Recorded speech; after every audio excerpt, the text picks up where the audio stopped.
Okay guys, so I wanted to make another video. This is part 2 of Is Your 4.3 Missing?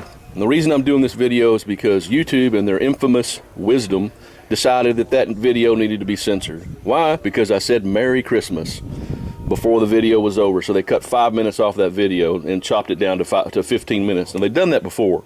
I'm not going to go into that. It's a whole different story. I don't do this for YouTube. I don't give a damn about the people that run YouTube. I really don't. I could care less. I don't monetize this channel. I don't do this to make money. I do this to help people try to fix their vehicles. If they're as poor as I am, then they have to fix everything that they have. If they want something, they have to build it, okay? Just like me. If you want something, you have to build it. So that's how I am. That's who I am. So I wanted to explain a few things about the distributor cap on this vehicle, and I mentioned that years ago, back in the mid 70s, when I first started doing mechanic work, we had an issue called carbon trailing, okay, on GMs. And what would happen is that there would be so much buildup on the electrode inside the distributor cap that the rotor button couldn't jump fire between the rotor button and the electrode. So there's so much energy in there that it was going to jump somewhere. So it started jumping to another electrode inside the distributor, you know, and making fire, making another contact. Well, when that happened, if it did that enough times, it would make a carbon trail, and that carbon trail is where that fire would jump. It would jump right along the lines of that carbon trail to the next electrode, or to whichever electrode that it was jumping to. And you could take the distributor cap off and look at it, and you would say, well, I don't see, there's a little bit of crust on there, but I don't really see anything, you know. And that was an issue way back in the day, and that's why I mentioned that there might be a similar issue with this distributor cap. Now, I don't know if that's the case or not. It's a theory, because people are replacing the distributor caps, but I don't know if that's true or not. So, but it's something to look for. I don't think you can even find a carbon trail on these. I think it's if it's doing it in the well where that thing is you know, cast inside the distributor cap that you can't even see. All you can see is just the lug that's in there. So there's that. Now, I had the EGR valve off this thing, and this EGR valve is bad. According to the test that I ran, the electricity that's spritzing through this thing is erratic, and that can cause a host of different issues. But it hasn't set a check engine light. Okay, it's what I said before. This thing is set a random multiple misfire, not a check engine light. And so I put the EGR valve back on there, and I ran some more tests. I've got this cheesy ass scan tool, which I mentioned before. It's not really a scan tool, it's more of a code reader. Now this thing does have different functions on it. Again, I can go into real-time data and look at the sensors. I can't really make any adjustments. You know, like I could actuate sensors with my good scan tool. I could run in and out the idle air control motor.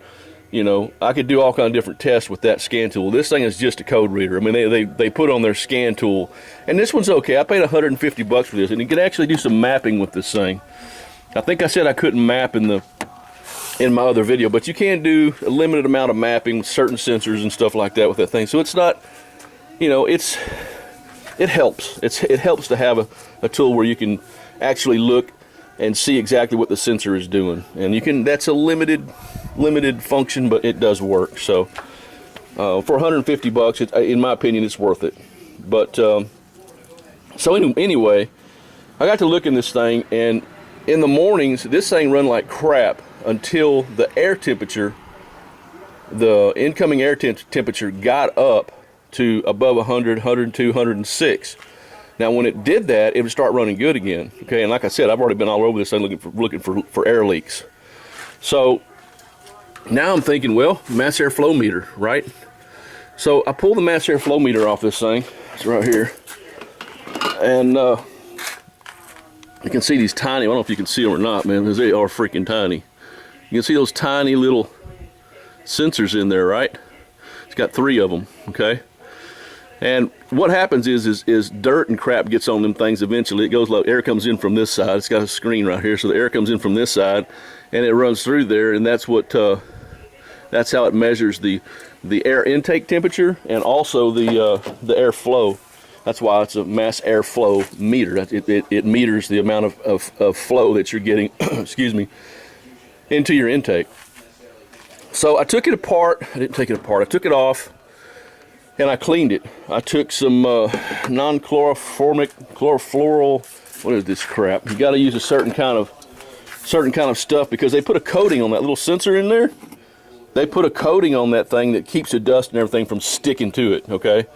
And so you got to use a specific kind of, see, this is non-chlorofurnated, however you pronounce that word. And so it won't eat that coating off. That's what you got to be careful of. Now I used an ear, what do they call them things? I can't, man, my mind just goes blank anymore, man. I must be getting Alzheimer's. One of these things. Q-tip, God. So I sprayed some cleaner in there and I let it sit for a second. Then I took some, I took one of those Q-tips and I sprayed the stuff on the end of the Q-tip, and I very, very gently cleaned those sensors off, real gently. You gotta be careful because those things are super, super freaking sensitive.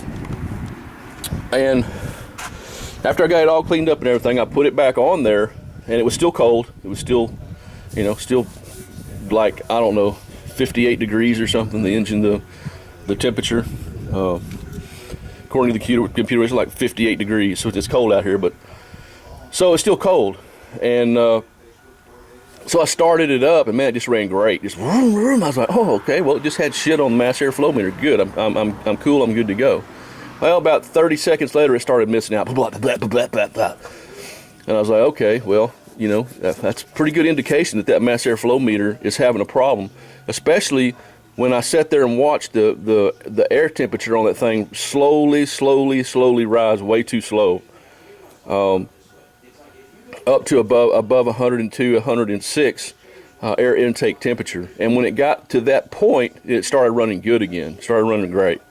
So I was like, okay, well, mass airflow meter. So I went to Auto Parts House, and I could have got Delphi or AC Delco, paid another $100 for AC Delco and another $60 for Delphi. But the problem is they only give a 1-year warranty on those things. This thing has a lifetime warranty. Now, of course, it's not made in America, but they give a lifetime warranty with this thing. So I bought this one, and fired it up, and it runs great, man. So that cured the issue of this thing running erratic while it's before it goes into open loop. So that took care of this problem here, guys. Now that EGR valve, that thing is still bad. So before I take this thing to get inspected, I'm going to have to replace that EGR valve because it's going to set a high NOx when they run the test. Because they put this one right here, they have to put the sniffer. Do they have to put the sniffer in the back? No, that's OBD1. They have to put the sniffer in because this is OBD2, so they just look at the code. So as long as it's not setting a code, which it's not setting a code, this thing will still pass inspection.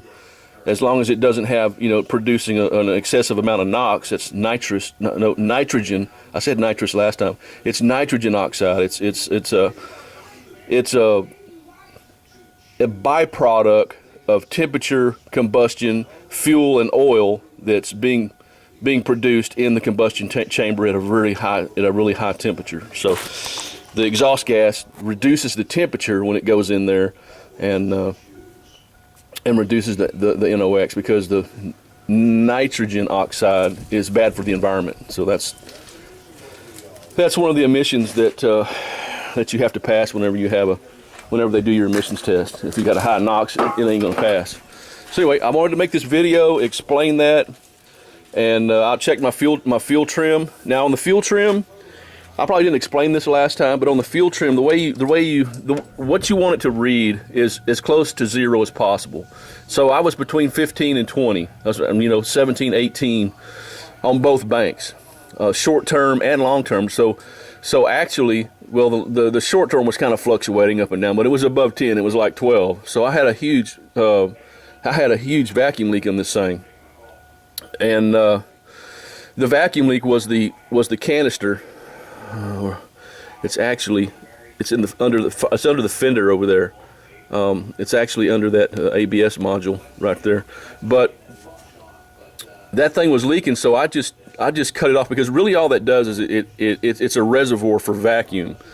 And the only thing that uses vacuum on this car is the air duct, the air duct system, which, you know, you can change for defrost or frost or whatever like that. And the only reason they have that there is when the engine manifold is not producing vacuum, then you still have a well that you can draw from as far as your vacuum goes. If you want to change, say you're going down the road or whatever, and you know, you want to change your air ducting in the car, and your engine at that point, because you're going up a hill or whatever, is not producing vacuum, then you're not going to be able to change that airflow inside your car. So that's the reason that they have that in there.